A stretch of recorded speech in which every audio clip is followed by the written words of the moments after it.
পশ্চিমবঙ্গের পবিত্র ভূমি সাগরদ্বীপ, যেখানে মকর সংক্রান্তিতে শুধুমাত্র পশ্চিমবঙ্গই নয়, ভারতের প্রতিটি প্রান্ত থেকে, এমনকি পৃথিবীর কোনায় কোনায় থেকেও প্রতি বছর মানুষ ছুটে আসেন এই পুণ্যভূমিতে পুণ্য স্নানের উদ্দেশ্যে।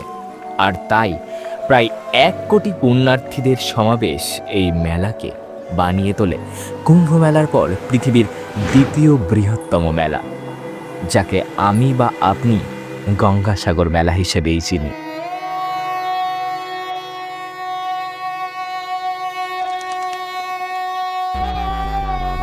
তবে এই স্থানের মাধুর্য কিন্তু লুকিয়ে রয়েছে এই স্থানের ইতিহাসেই। সামনেই গঙ্গাসাগর মেলা, তবে মেলা বাদেও কিন্তু বছরের বিভিন্ন সময়ে দর্শনার্থীরা কপিলমুনি আশ্রম দর্শন এবং এই পবিত্র স্থানে অর্থাৎ গঙ্গাসাগর সঙ্গমে স্নান করতে বহু দূর দূরান্ত থেকে ছুটে আসেন। তো এই তীর্থভূমিতে সহজেই আপনারা কিভাবে যাবেন, কোথায় থাকবেন, কি অবশ্যই দেখবেন, এবং কেমনই বা ছিল এই গঙ্গাসাগরের প্রাচীন সেই ইতিহাস, এই সমস্ত কিছুই আমি আজ আমার এই ভিডিওর মাধ্যমে আপনাদের সামনে তুলে ধরতে চলেছি। তো চলুন কমেন্টে একটিবার জয় মা গঙ্গা লিখে ভিডিওর মূল পর্বে প্রবেশ করা যাক। আর হ্যাঁ, ভিডিওর একদম শেষে আমি আপনাদের সাথে ভ্রমণ বাজেট নিয়ে আলোচনা করব। প্রথমেই আসি কিভাবে এখানে আসবেন।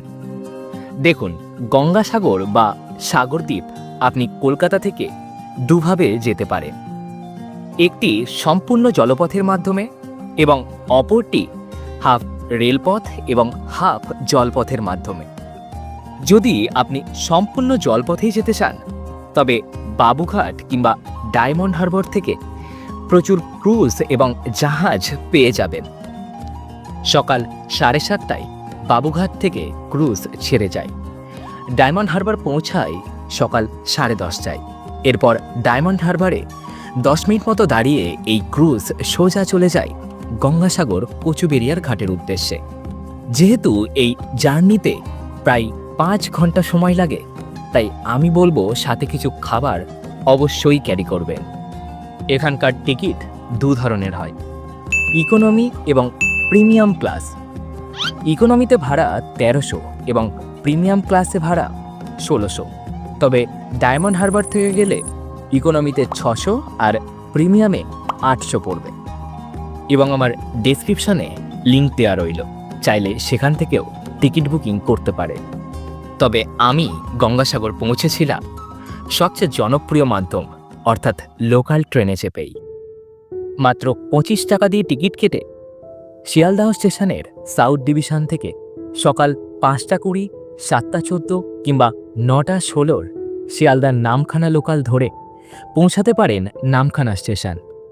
এই ট্রেনগুলি লক্ষ্মীকান্তপুর হিসেবেই টাইম টেবিল কিংবা ট্রেনের অ্যাপসগুলিতে দেখতে পাবেন। তবে এগুলি লক্ষ্মীকান্তপুর পৌঁছে 15 মিনিট মতো দাঁড়িয়ে নামখানার উদ্দেশ্যে রওনা দেবে।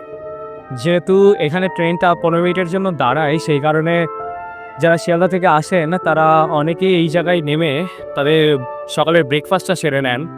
টোটাল জার্নিতে সময় লাগবে 3 ঘন্টা মতো।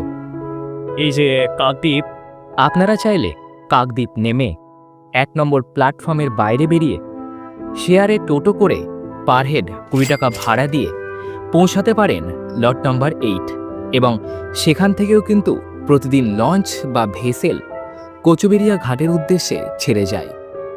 সময় লাগে 1 ঘন্টা এবং ভাড়া মাথাপিছু 10 টাকা, এবং মোটামুটি 1 ঘন্টা বাদে বাদেই ফেরি সার্ভিস এখানে অ্যাভেলেবেল পাবেন।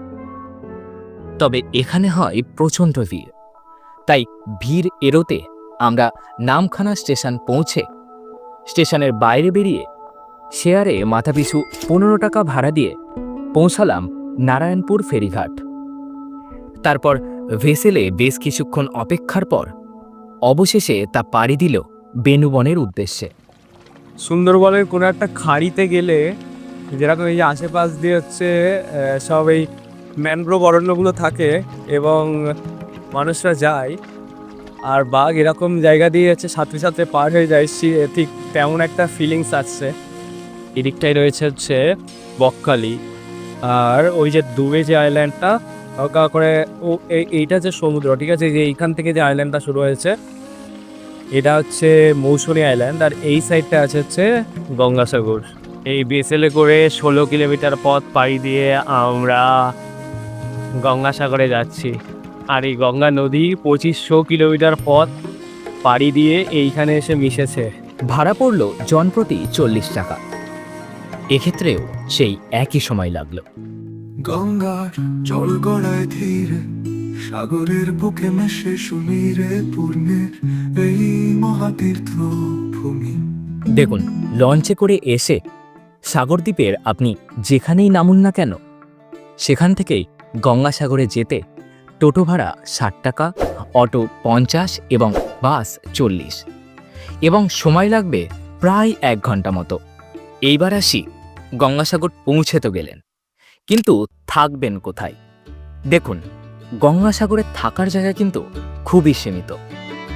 বেশ কিছু আশ্রম ও হাতে গোনা কিছু হোটেল কেবল আপনি এখানে দেখতে পাবেন। আর এই সকল থাকার জায়গাগুলির মধ্যে উল্লেখযোগ্য হল ভারত সেবাশ্রম সংঘ। তবে এনাদের অনলাইন বুকিং কিন্তু অ্যাভেলেবেল নেই। আপনাকে সশরীরে এখানে উপস্থিত থেকে হোটেল রুম বুক করতে হবে। মাত্র 200, 300 এবং 400 টাকা দান দিয়ে আপনারা এখানে ভালো হোটেল রুম পেয়ে যাবেন। তবে এখানকার বেশ কিছু হোটেল এবং সেবাশ্রমে ফোন নম্বর ও লোকেশন আমি ভিডিও স্ক্রিন এবং ডেসক্রিপশন বক্সে প্রোভাইড করলাম, চাইলে চেক করতে পারেন।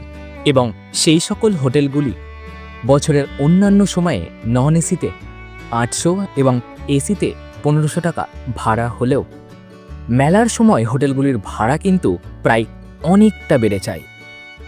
যদি খাওয়া দাওয়ার কথা বলেন, তবে মন্দিরের পাশে কিংবা বাসস্ট্যান্ডের ধারে বেশ কিছু হোটেল আপনারা পেয়ে যাবে। আর তাতে ভেজ ও নন ভেজ দুটি অপশানই রয়েছে। ভেজ থালি 40 থেকেই শুরু। তবে মেলার দিনগুলিতে বিভিন্ন সেবা সমিতি কিংবা ধর্মীয় সংগঠনগুলি তীর্থযাত্রীদের বিনামূল্যে খাবারের ব্যবস্থা করে থাকে। যেহেতু কপিলমুনি আশ্রমকে কেন্দ্র করেই গঙ্গাসাগরের সেই প্রাচীন ইতিহাস আমাদের সকলের সামনে উঠে এসেছে, তাই প্রাচীনকাল থেকেই এই স্থানের মাহাত্ম্য যে কতখানি তা আমরা বহু প্রচলিত এক প্রবাদ থেকেই জানতে পারি। ঘন জঙ্গল, লবণাক্ত মাটি, অস্থিরকর পরিবেশে পায়ে হেঁটে ও ভেলার মাধ্যমে এই স্থানে পৌঁছানোর জন্য ঘটত প্রচুর জীবনহানি। আর তাই এই প্রবাদটি প্রচলিত হয়েছিল যে সব তীর্থ বারবার, গঙ্গাসাগর একবার।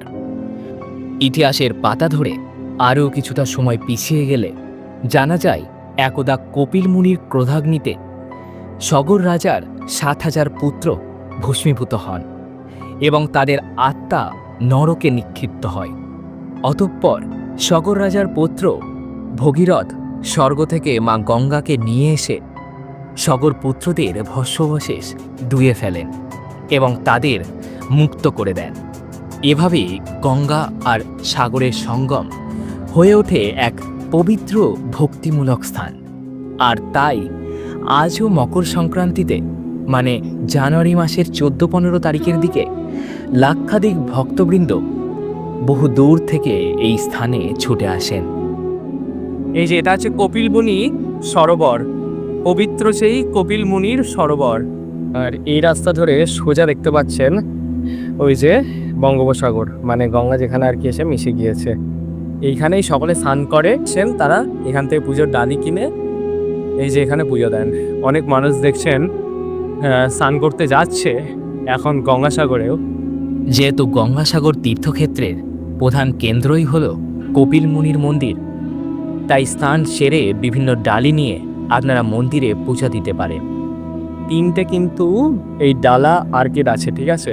এখানে পূজার সামগ্রী সব কিছুই আপনারা পেয়ে যাবেন। 50 রয়েছে, 100 রয়েছে, 151 টাকা রয়েছে, 201 টাকা রয়েছে, আচ্ছা, 1 টাকা রয়েছে, 1001 টাকা। আর 50 টাকার মানে শুরু হচ্ছে 50 টাকা থেকে, তাই তো? আচ্ছা আচ্ছা, এখন ঠাকুরের পুজো দিতে যাচ্ছি। তো চলুন ঠাকুরের পুজো দিয়ে এসে তারপরে আবার কথা বলছি।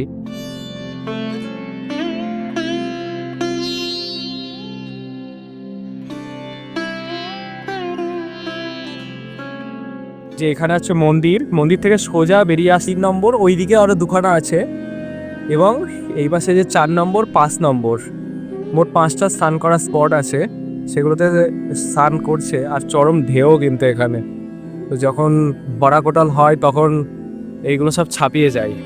সন্ধ্যা 7টা থেকে এই মন্দিরে খুব সুন্দর সন্ধ্যা আরতিও কিন্তু অনুষ্ঠিত হয়। অফ সিজনে আসলে আপনারা পার হেড 120 টাকা দিয়ে টোটো করে এখানকার আশেপাশে মোটামুটি 8টি সাইট সিন ঘুরে দেখতে পারেন। এইভাবেই গঙ্গাসাগর ঘুরে বেনুবন থেকে দুপুর 1টার ভেসেল ধরে নামখানা পৌঁছে নামখানা থেকে 3টির শিয়ালদা লোকাল ধরে পৌঁছেছিলাম বাড়ি। আপনারা চাইলে 4:15 কিংবা 6:35-এর ট্রেনও ধরতে পারেন। আবার অন্যদিকে কচুবেড়িয়ার ঘাট থেকে ভেসেল ধরে বা ক্রুজে বাড়ি ফিরে আসতে পারে। প্রায় 1 ঘন্টা বাদে বাদেই এই ফেরি সার্ভিস এখানে আপনারা অ্যাভেলেবেল পাবেন। সবশেষে আসি 2 দিন হিসাবে এই গঙ্গাসাগর ভ্রমণের বাজেট কত হতে পারে। তাই বাজেটের সুবিধার জন্য আমি গঙ্গাসাগর জার্নি স্টার্ট করছি শিয়ালদা স্টেশন থেকে। এই শিয়ালদা স্টেশন থেকে কাকদ্বীপের up and down train ticket বাবদ খরচা 50 টাকা। কাকদ্বীপ স্টেশন থেকে লট নম্বর 8-এ যাওয়া আসার টোটো খরচ বাবদ 40 টাকা। লট নম্বর 8 থেকে কচুবেড়িয়া ঘাট পর্যন্ত ফেরি খরচ বাবদ 20 টাকা। কচুবেড়িয়ার ঘাট থেকে গঙ্গাসাগর যাওয়া ও আসার অটো খরচ বাবদ 100 টাকা। একদিন নন এসিতে হোটেল খরচ বা সেবাশ্রম খরচ বাবদ 800 টাকা। 2 দিন খাওয়া দাওয়ার খরচ বাবদ 200 টাকা। এর সাথে আরও 300 টাকা এক্সট্রা ধরে একজন সোলো ট্রাভেলারের আনুমানিক খরচ হতে পারে 1500 টাকা মতো। আমি তো ঘুরে নিলাম গঙ্গাসাগর, তবে আগামী মেলায় আপনি আসছেন তো? কমেন্টে অবশ্যই জানান। ভিডিওটি ভালো লাগলে একটি লাইক ও চ্যানেলে নতুন হয়ে থাকলে সাবস্ক্রাইব করতে ভুলবেন না কিন্তু। দেখা হচ্ছে পরবর্তী ভিডিওতে। ততক্ষণ আমি চাই পুরী থেকে একটু ঘুরে আসি। টাটা।